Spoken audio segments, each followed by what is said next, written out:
Step up with the land purchase on the top with your certified copy of sale and assignment in order of the possession going toward the back to your land patent.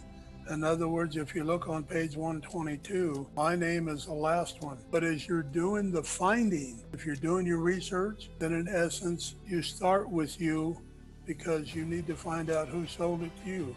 Maybe you already know and remember. Write that down. But then you're starting from the top and going down. When you get all done to finish it, just reverse everything. And you'll end up with the document like it's on page 122 and 120. Okay? What I do is I take a tablet with me on a thing.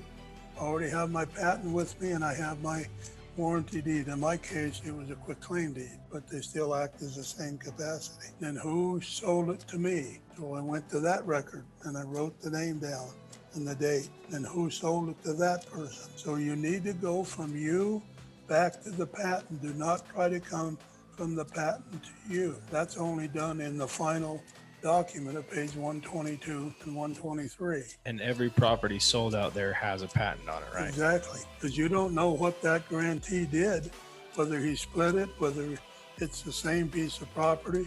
You don't know that. So if you try to start from him, first of all, unless you know who he sold it to the first time, how do you know? How do you find that in the record? So let me ask you this. Using an example of the property that we're about to own. It started at, it's a small subdivision, and it started out with one guy, I believe, owning all of it. And then he broke it up into parcels. So he would be the original patent holder, if I'm not mistaken.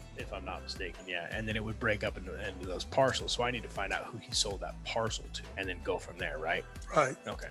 And it's in that principle, yes. So every time that's sold or it's divided and sold, now you've got a whole different set of chain of title. So if you start from you and go backwards, that really works well. And it's easy to keep track of, because otherwise you're going to have papers scattered all over Hell's Half Acre and, oh my God, what was his name? And it's real simple. Write it down. His first and last name and the date that transpired. Then go to who sold it to that person. Then go backwards who sold it. Because that record will tell you who to go to the next one. It's right there for you to go look it up, okay? All right, date is the cost of the certification. Unless you want to do that, we'll pass by that.